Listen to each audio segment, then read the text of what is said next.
Um, Most of you that I see here, I see a lot of names I recognize, but for those that maybe don't know who I am, my name is Mike Bender, the fire chief for the town of Mount Desert. Um, Little history behind me. I started the fire service in 1986, been doing this for well over 30 years. Started as a volunteer, worked my way up through the chain, became fire chief in 2005, and have been here since. So I just want to do a brief overview first of where we are, what we have for the fire department. I know that's come up a couple of times. A lot of people don't even realize what we have for staffing and our shift hours and so on and so forth. And then just go through and quickly explain what our plans are, how we got here, and what our plans are for the future. And then open it up for questions, comments, and whatever, and hopefully I can address all those that come up.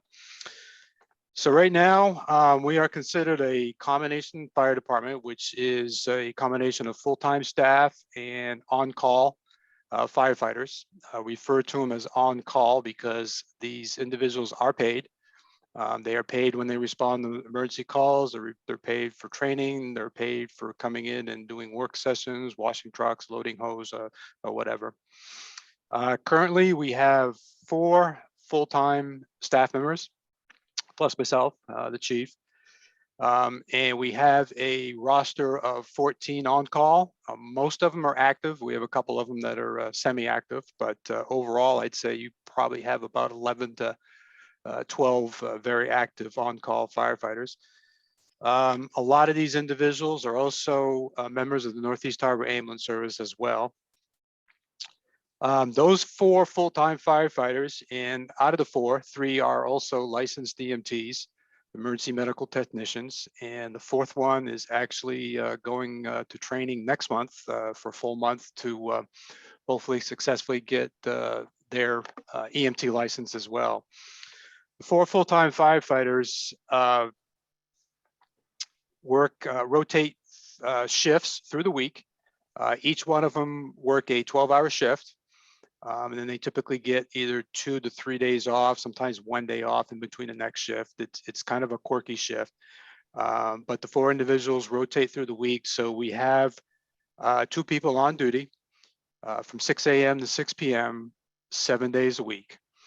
These individuals end up working 42-hour work weeks, or we actually have them working in a 2-week rotation. So they work 84 hours every 2 weeks. The Northeast Harbor station is considered our main station, and that is where the full-time firefighters are staffed during the daytime.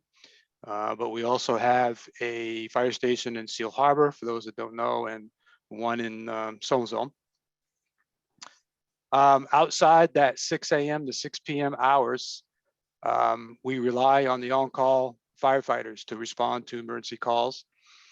Some of the full-time do respond when they're available, but we really rely on the on-call after that 6 p.m. and before the 6 a.m. hour. For 2021, we had 310 calls. That was up almost 50%. That was up for 46% over 2020, where we had responded to 210 calls. In August, the fire department obtained their non-transport main EMS license, and we acquired this license to assist the Northeast Harbor Ambulance because they informed us that they were starting to struggle with finding staffing to fill their shifts as well.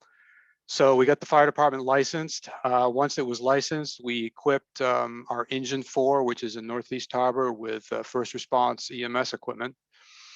And we have it now, so our dispatch plan, the fire department gets dispatched to all EMS calls during the 6 a.m. to 6 p.m. hour, as well as the Northeast Harbor Ambulance.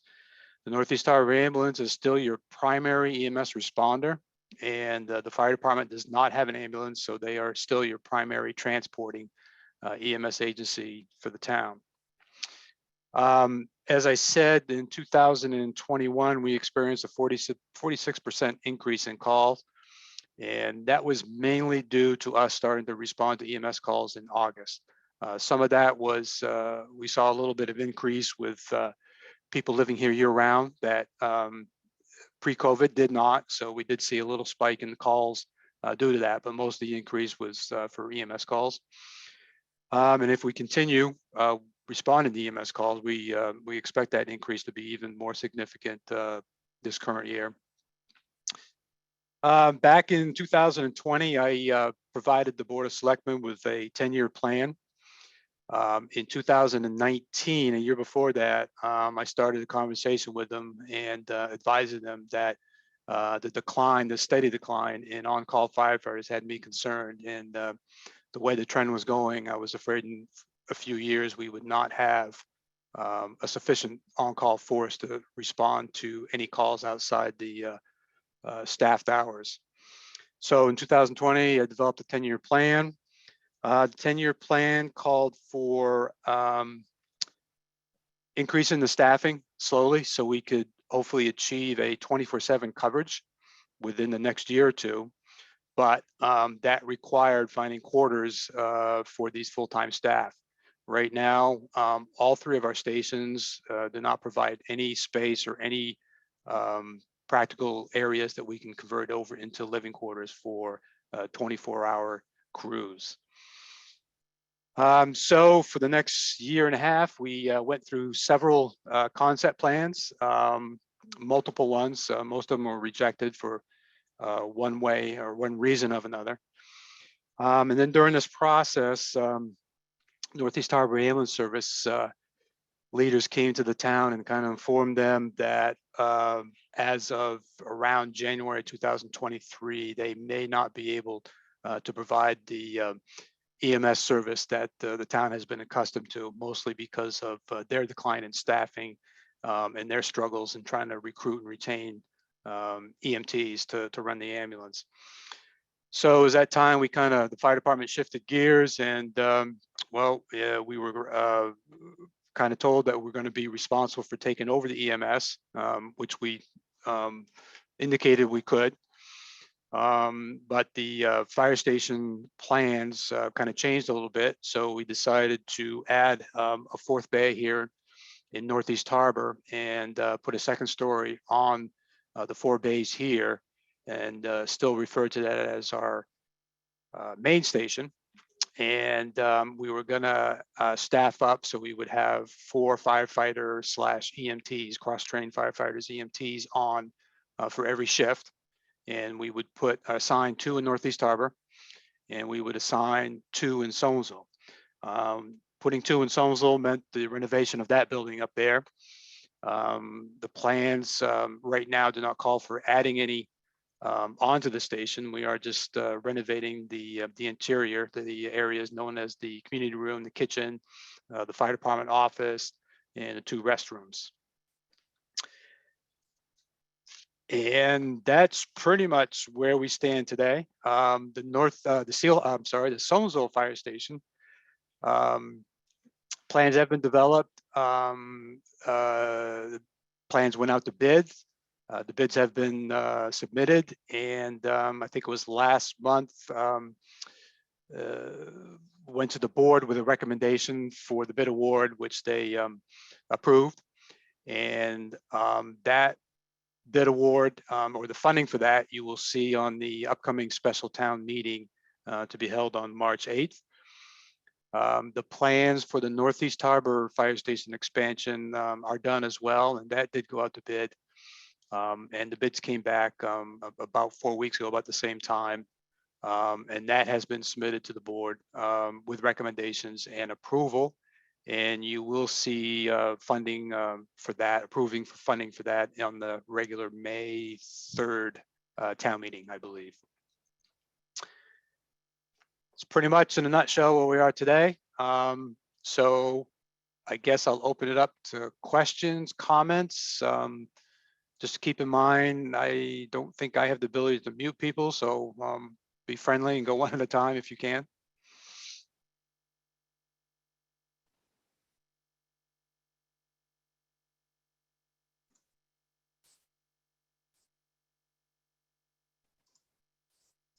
Bueller.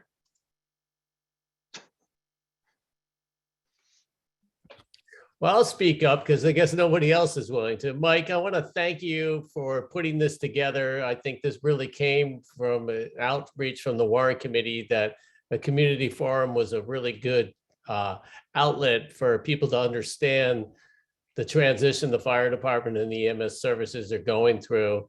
I mean, one thing I learned quickly when I see the fire trucks going by my house, every time there's an accident, now I know why. I think that'd be a classic thing that maybe some of our citizens didn't understand why the fire truck and the ambulance were going together. So this had to break some ice, and I thank you and your crews, what you do every day, and it's a very difficult thing. And I really believe the ambulance service needs to carry on. I think the town had really had a very good fortune for many, many years to have all the support from the community of that service. And I hope this can continue. And I think we trust this in your hands. Thank you, Phil. Thank you, Phil.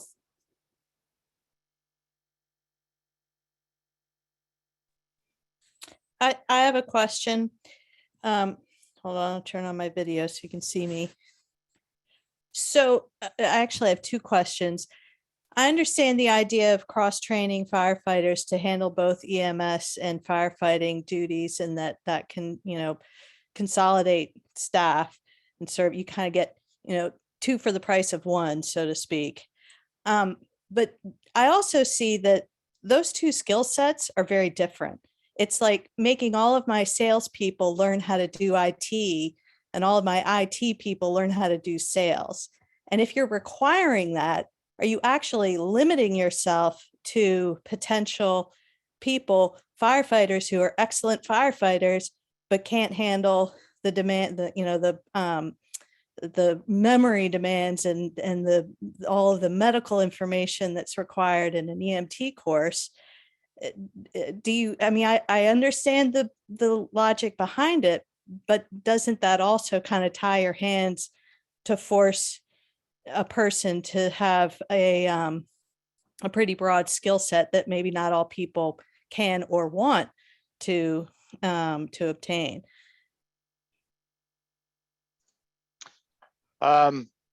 Yes.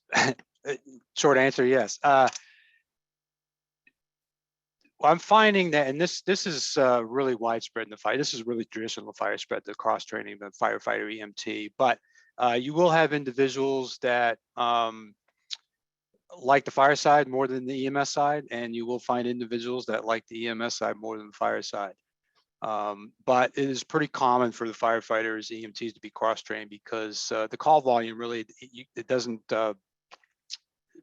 doesn't justify having just firefighters trained and just EMT trained.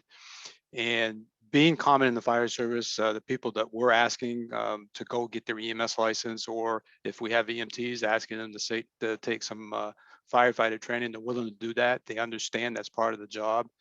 And also the other thing that we're finding is those individuals that really like the fire side more of it, they're the ones that are more willing to take the advanced training and move up the ladder that way. And they may take just the basic EMT training, where those individuals that have EMS interest more, those are the ones that you start to see taking advanced license levels, like going for their advanced EMT or even going for a paramedic license. Mm-hmm.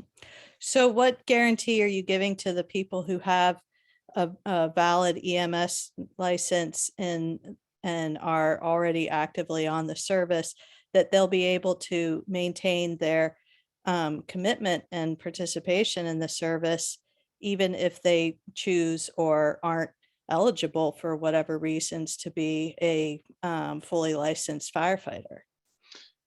Right now, or vice versa?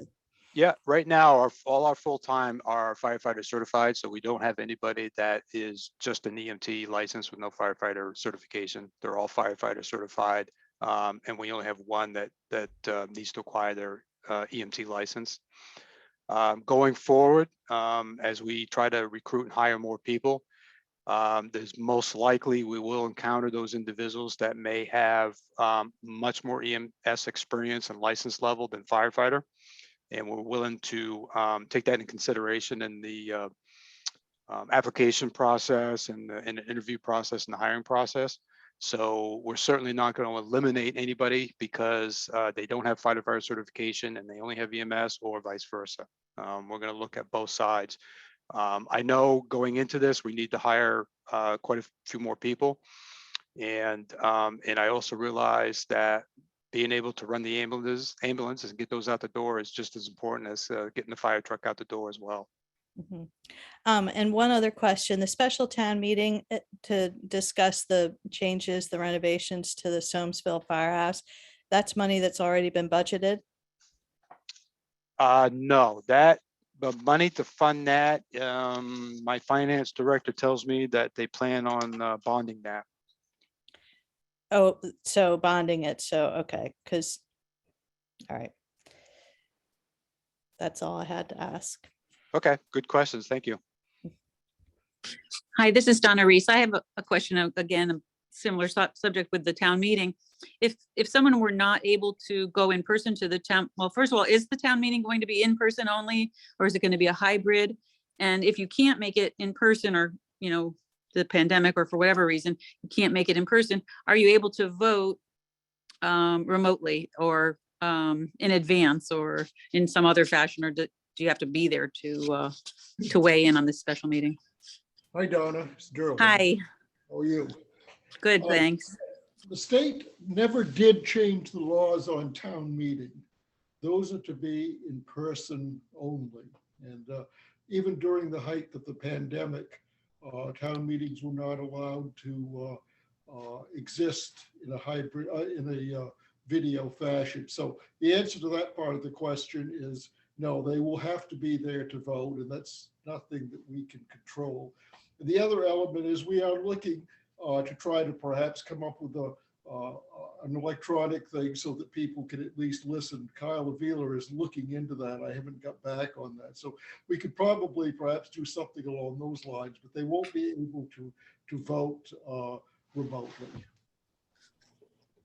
Okay, so it's only at the meeting. You can't like Yeah. put an absentee ballot in before you go, or if you were No. to be away. Okay, thank you. The traditional town meeting was very, very limited in the changes that the state allowed to make during the pandemic. That was one thing that they considered quite sacrosanct and really made very few modifications. Okay, thanks. I just wanted to clarify that.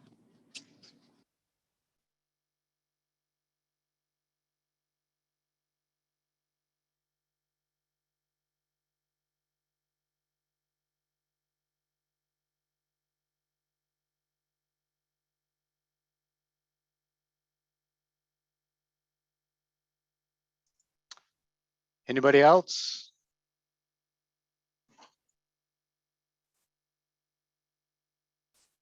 Going once? Going twice? I'll go. Chief, what would the timeline look like? Not just with this Soamesville project, but potentially if the Northeast Harbor construction is approved as well. Sort of how would all that mesh together? And if there's any sort of gap in between when your crews can sort of fill those buildings, what's the plan to still provide fire and EMS coverage during those times? Thanks, Matt. It's a good question.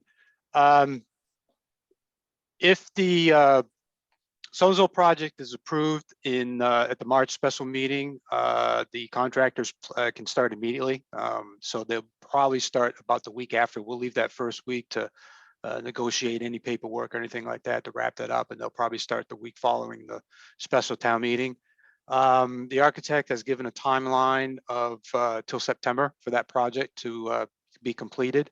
The architects indicate that they may be, the contractors indicate they may be able to get that wrapped up by August of this year. So I have originally the Northeast Harbor project, I had planned to start in May after the town meeting if it was approved, but I've pushed that back now to August because I realized having 2 fire stations under construction at once through the summer was not feasible. So we are planning to start the Northeast Harbor project as soon as the Sonesville station is done, and we can move crews in there to begin coverage up there. That being said, there will be a time because the ambulance, Northeast Harbor ambulance, has asked us to kind of step up a little bit and be prepared to have 24/7 crews by this May, and maybe even run one of the ambulance for them if they can't, have staff available. So right now it looks like there's going to be the month of May, June, July, maybe August, where I'm going to have to try to find some place in this building for duty crews to sleep and stay during those months. It'll be a crew of 3. So I'm kind of still working on those plans. We do have a couple of rooms here in the fire department that we can utilize as temporary bunk rooms, but I think we're going to have to try to find a 3rd room somewhere. The Northeast Harbor project is again expected to start around August, September when Sonesville's done. That's going to be a longer project. They're saying about 14 months. Okay, thanks. Yes.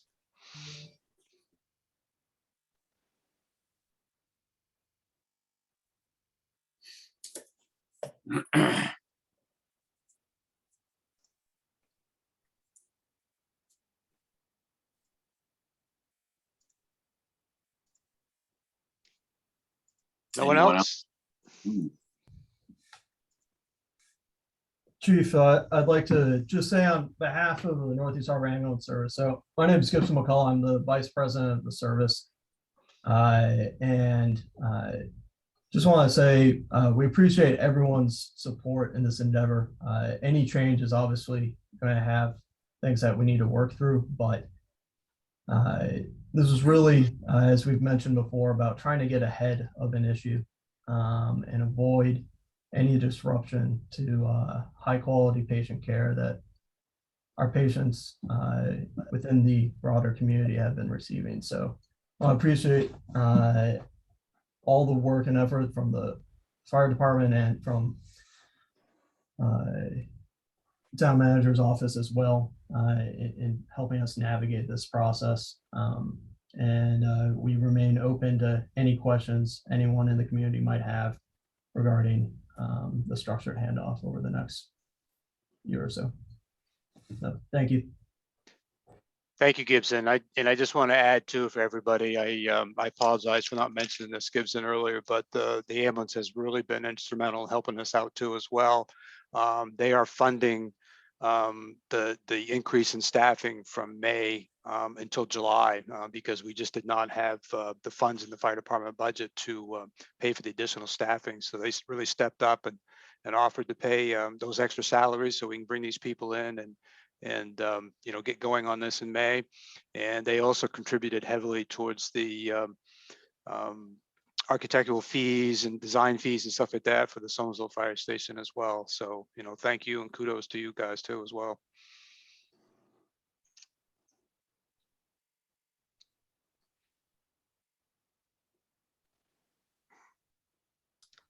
Anybody else? Yeah, Yes. I have a question. It's Jerry Miller.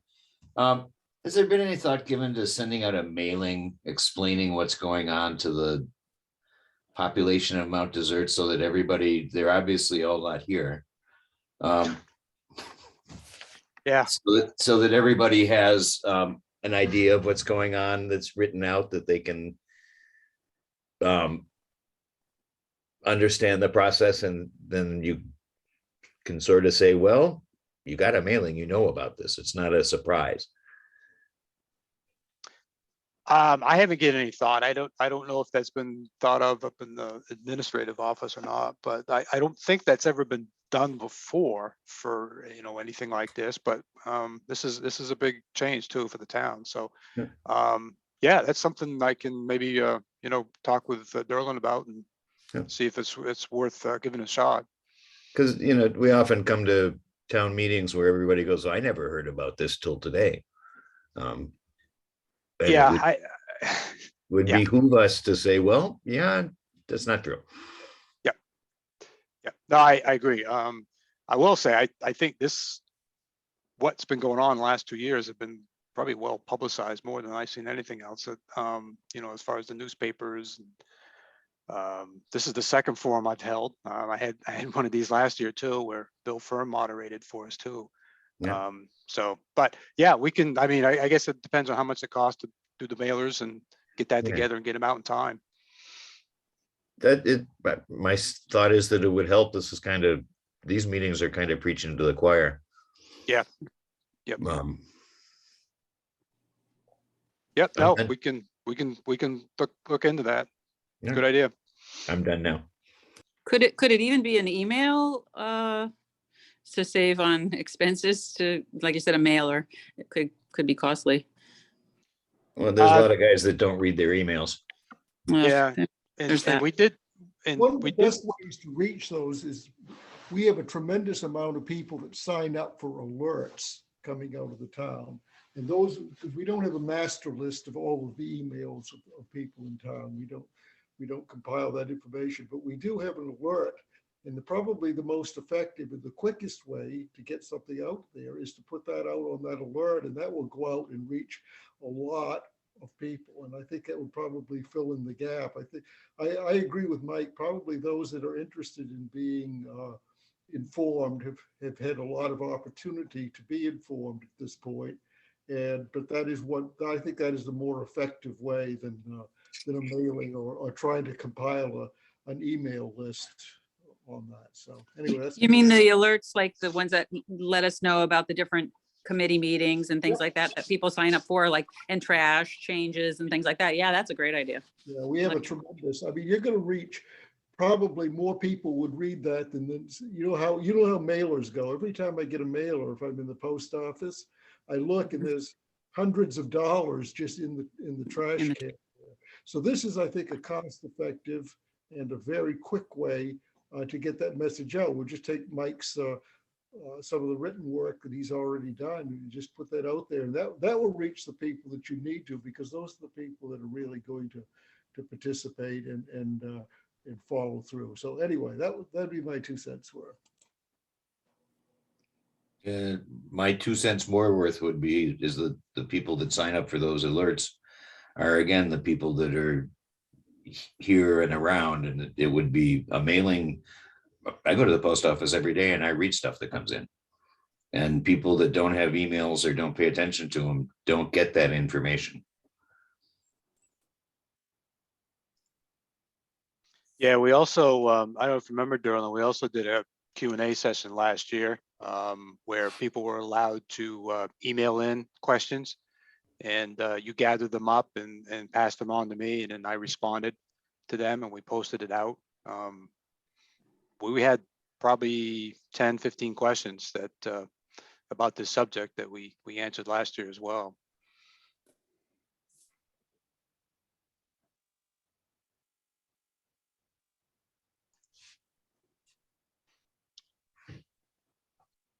Carmen wants to talk, Mike. Oh, sorry, Carmen, go ahead. Thanks. I do apologize. I just am getting on the Zoom. It took me a long time. So, Mike, I just want to say about that meeting, that was April 27th of 2021. And that really had a lot to do with just the subject matter, I believe, was the $350,000 that it was needed to put out plans. So I don't feel like we really have had a forum about and it never really mentioned. I listened to it last night again. It was 45 minutes, and it never really talked about Soamesville, mention it. So I don't feel, and actually my daughter has said today, Mom, how does everybody know about these meetings? And again, I apologize, you might have already spoken to this, but really, not unless you're connected in some way to the town of Mount Desert goings on, does anybody know? I think Jerry's idea of certainly sending a flyer out into people's mailboxes is certainly reasonable. And when you're talking about spending millions, right? Millions of dollars. Mike, I asked you, in fact, I think it's been mentioned twice about what is the data, for calls and ambulance calls and fire calls. I mean, I think that those are important facts that people like myself needs to know, to have an idea. I am for certainly increasing, but do we actually need 24/7 4 people on? Prove to me that we do, or give me some meat that I can even say, yeah, we do need that. Carmen, you kind of broken up. I got about 90% of that. So I guess I'll try to answer those the best I can. As far as data goes, I'm not sure what you're looking for. I mean, I can throw a lot of data at you and overwhelm you very quickly. At the beginning there, I did give you some call volumes. Last year, for 2021, we responded to 300. Can you hear me okay? I can hear you. I did. Okay. I know. I saw last year, that's all right. Last year, we responded to 310 calls. That's for 2021. For 2020, we responded to 210 calls. So we had about 100 call increase in 1 year. I expect this next year, we'll probably have somewhere around 200 to 300 more calls because we're beginning be more and more involved in EMS. As far as 24/7 coverage goes, I've been hounding on this for the past 5 years. I've been telling the board, I've been telling the warrant committee that our on-call firefighters are steadily declining. This is not just in Mount Desert. This is in Eastern Maine. This is in the whole state of Maine. This is in the whole country. It's a trend that's been happening for years and years and years. And red flags have been popping up everywhere, warning everybody about the trends that are happening. My concern is that at some point, you're going to have a major incident on a weekend or at night when I have no full-time people here, and you won't have enough on-call people to respond, or you may not have any on-call people to respond. And somebody's going to have to answer that individual why we didn't have sufficient response to either that fire or EMS call. And I don't want to be in a position where I have to make excuses or try to explain that I knew this was coming and I did not do anything about it. My opinion, yes, we need to either do 24/7 or I guess be prepared for the consequences of that. Data, I can show you a few things. I did get prepared here to share some screens if I can. Hopefully everybody can see this. Can everybody see this map? No. No? Okay. No. Let's see. No.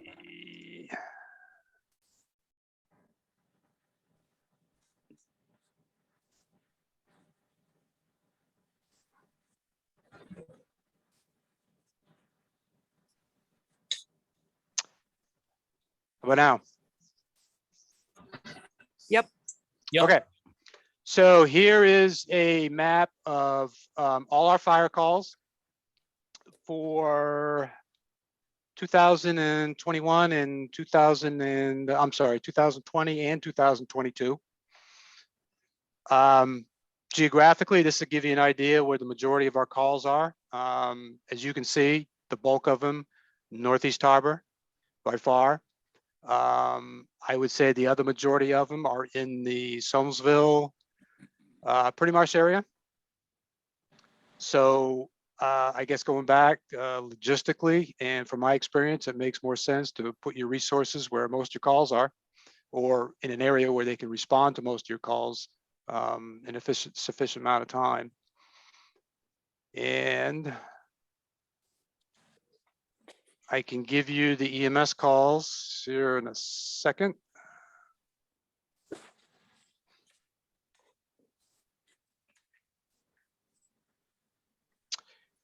All the blue dots represent EMS calls. These are for multiple years. It's not just for the last two. This is probably probably for the last 5, 6, 7 years. But again, you can kind of see the majority of your EMS calls. And if somebody can think of a better place to put a fire station other than Northeast Harbor and Solonsville, let me know. I'm willing to listen, but again, logistically, it just makes sense to have duty staff in Northeast and Solonsville. The other thing I can show you, Carmen, is the calls that we had.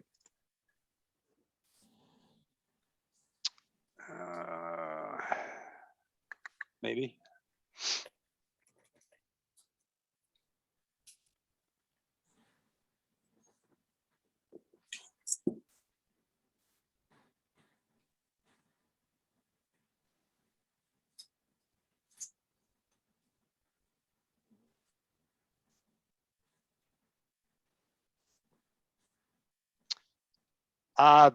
This name may not be what you were looking for, Carmen, but here's a list of our calls starting in January 2021 to December 2021. So this is 1 year. These are the year that we had the 310 calls.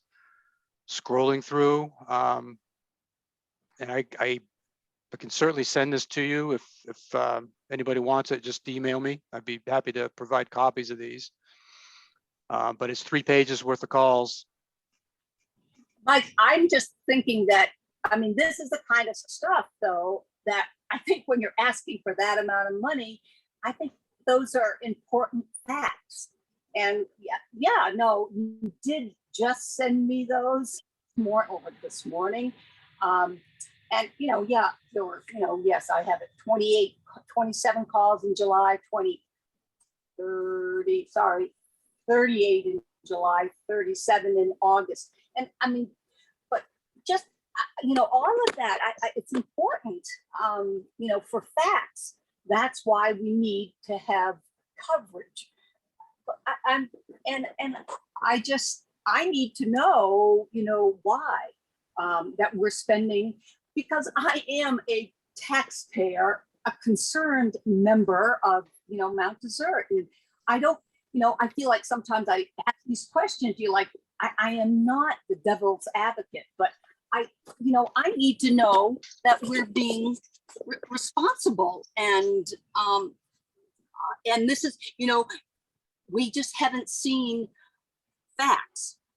And I'm like, do we know how many? I'd like to know how many firefighters, volunteer firefighters that you have in each town. How many does Solonsville have? How many does Northeast have? Because you're talking about when these 2 people are in Northeast and 2 people are in Solonsville, say an EMS call comes in, there's a driver and then there's an attendant. So that takes care of 2 people.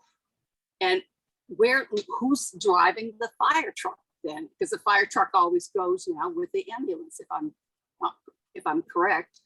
You're sending them out. So how are you going to be supporting all of that? And put down numbers. I think numbers talk to me, I guess. Did you hear the beginning where I said I had 5 full-time staff and I have 14 on-call firefighters? Oh, I do apologize. No. Okay. I don't have the breakdown where they live. I can tell you from memory that of the 14, I have 2 that live in the Seal Harbor, Otter Creek area, probably 6 or 7 that live in the Northeast Harbor area, and the balance will be over in the Pretty Marsh, Hall Quarry, Solonsville area. And I'll also say that out of those 14, a majority of them are probably around my age. So that just gives you a glimpse of the future, and that's what I'm trying to prepare for. No, understand. Quite honestly, I'm hoping, that there's my son would just settled into the town of Mount Desert in his own home. And that's the first thing he said to me is, I'd like to be part of the fire company. Good, really. So, there are people, but Mike, I just think it's really important to have the facts tabulated. And I think it would help. I really do. So. Yep. Well, can you give me an idea what the numbers we're looking for? I mean, I don't want to throw numbers out that nobody wants to pay attention to, but you're looking for like Oh, call no. volumes or where the calls are, or All of that, just, saying that there were, how many fires there were in the, in the years. You want to go from 2020 to 2000, a 2-year or 3-year period, show the increase. But, and EMS calls that you have attended to, the firefighters, I guess, have attended to. Well, on your list that you sent out, it says medical, problem. And who went with that? Did the ambulance come as well? It just wasn't really clear to me who was responding. yeah, those calls that you got are just for the fire department. Unfortunately, I could not get the call volume, the calls for the ambulance service. I think they will provide that for us, and I'd certainly pass that on to you. But I would say probably 99% of those medical calls you saw on the fire department list, the ambulance did go to those. There was only maybe 1 or 2. I think we didn't have the staff here to get an ambulance out. We had to either call Bar Harbor or Southwest Harbor. Okay, well, I'm just a citizen. Yep. And really an interested one, and I'm just looking out for, I think, certainly my best interest in trying to be prudent and having as well be prudent. Okay, thank you. I'll try to get something together. I think probably at this point, the best way for me to get this information out to people to view is to get it on the town website. So I'll try to compile some numbers, and we can put them on the website, and they can just zip on there anytime they want, look at it. A lot of those, when you say like get on the website, it took me, I was ready to be on this at 6:15, but I'm at the University of Maine with the indoor track, and they wouldn't, once you get on the internet there, they wouldn't allow this. So, but I guess I'm just trying to say there's not everybody that has internet, and of people my age then, and it's just really good to see it printed. And again, back with Jerry, what Jerry was asking for, I just think it's headed for the town meeting then, be ready for charts, I think, available. Or in the town report. Why can't, is the town report already on its way to the printers? Or no? No, No. not yet. Nope. Time. Sorry, you've got time. If you'd like me to help, I would be happy to, offer my time to help out in trying to help. Yeah. Yeah, I used to put numbers in the my town report every year, pie charts. I actually broke it down to numbers and what villages we went to and everything. But I soon learned after that, when people started asking me how many calls we went to every year, and it was in the town report, I realized that not many people were looking at that pie charts and stuff I was putting in there. So the last few years, I've omitted them out of there. But yeah, I can have something ready for the town meeting.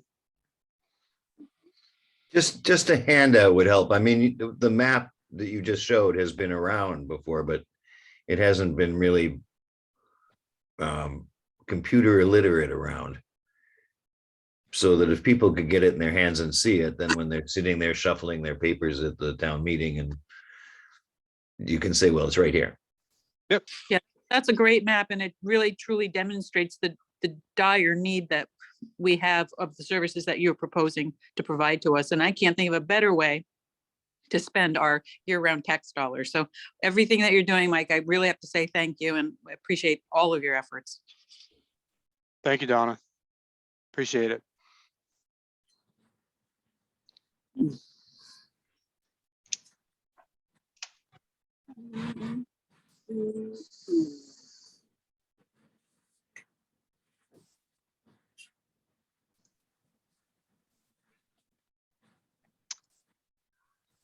Anyone else?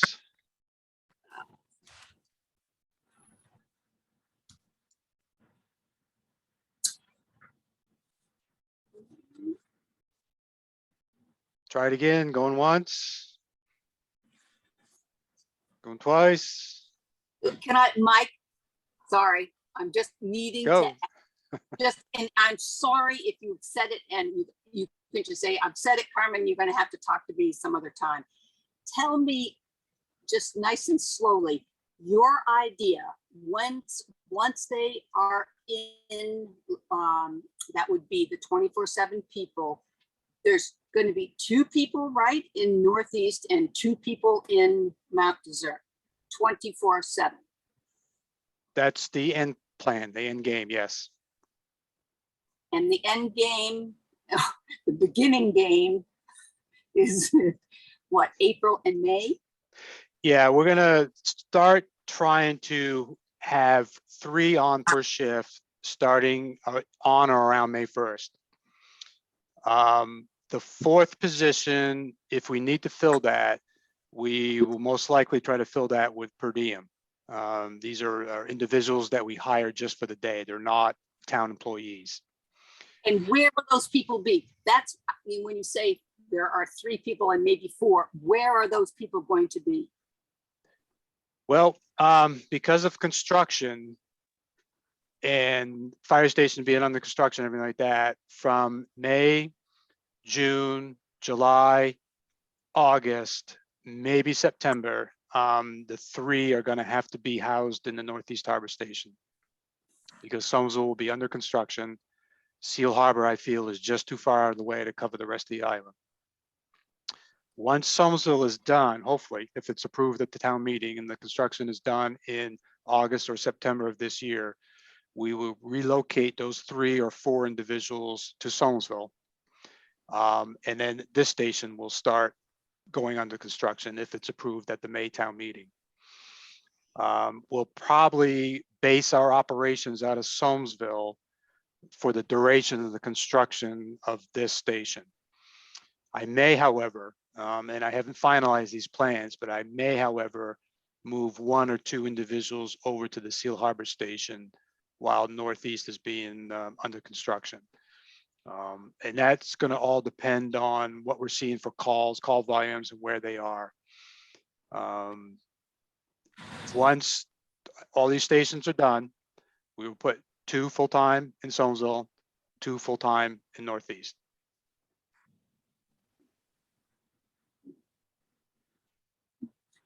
Right, and the calls still come in, when they come in, a 911 call or, 276-5111, that goes to the police, correct?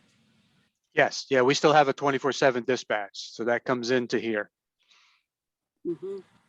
And then the dispatcher then calls over to Somersville or calls downstairs or next door to you all in Northeast, right there. I mean, right? Is that how it works? I mean, Well, what they do is they hit a button on the console and it sends out a tone over the air, and we all carry around pagers, whether we're full-time or on call. All of us have pagers. Those pagers are activated. And then it's followed by a message of what the emergency is. It'll be followed by attention firefighters. You have a fire alarm at 123 Main Street, or attention fire department. We have a medical call at such and such a place. And that's how we get alerted. and all 14 of the volunteer fire people. That's correct. Unless they choose to turn them off at night or on the weekend or whatever, but they all are issued pagers. It's up to them when they want to leave them on and when they want to respond and when they don't want to respond.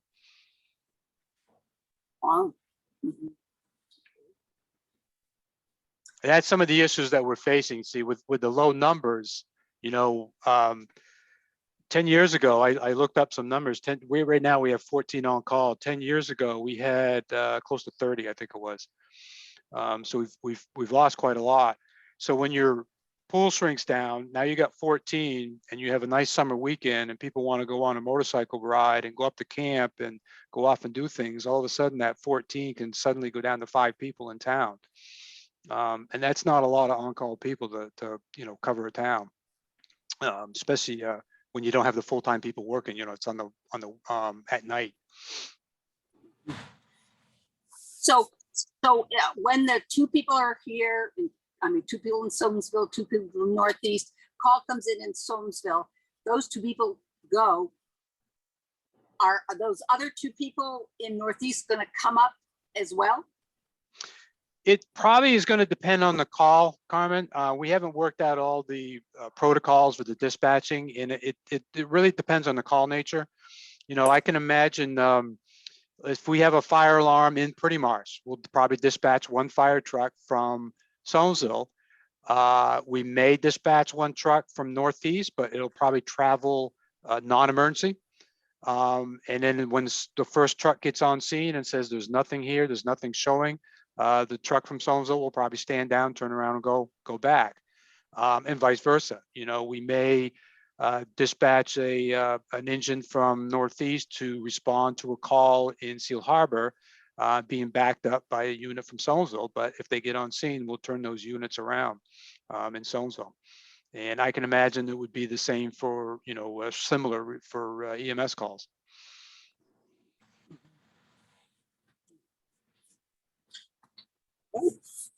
Thank you. I, just like to know how it, that you've got 2 people here, 2 people there, and how is it all going to work? Sure. Yeah. And Mike, thank you. I appreciate, your energy that's put into it. You've got a hard job. The fact of all your responsibilities on that sheet, that's more than 1 person can handle. I'm sure you know that. But I hope that you get good help. Thank you, Carmen.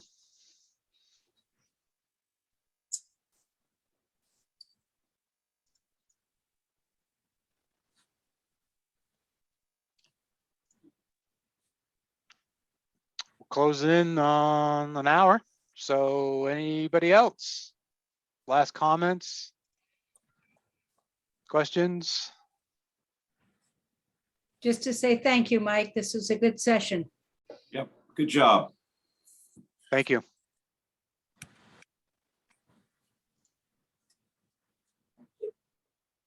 All right. Well, Thank you, Mike. Night, everyone. Night, call it everyone. the night. Bye. Thank Thank you. you.